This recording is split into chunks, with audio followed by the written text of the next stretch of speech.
कैसे जी तोरा बिना बेटबा हो तोर। कैसे जी तोरा बिना बेटबा हो तो, कैसे जी तोरा बिना बेटबा हो तो।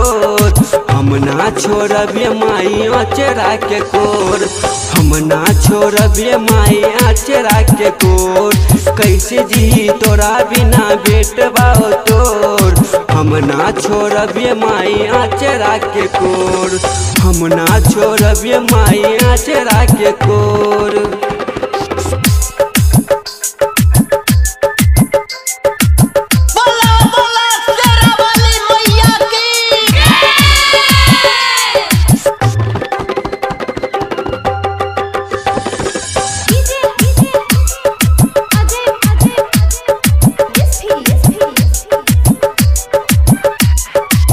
बेटबा से माई काहे बारू नाराज हो, 9 दिन सब रोला बतारू आज हो।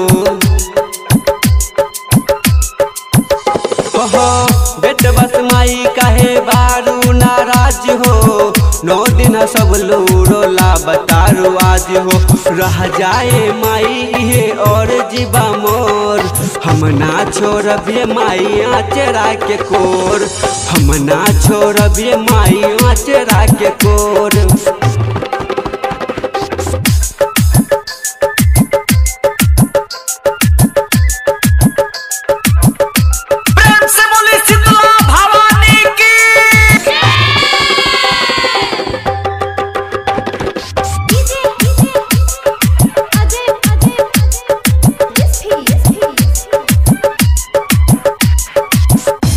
मत होशी पूछे तो से आही बात हो, काहे हटाबा तारू माथबा से हाथ हो।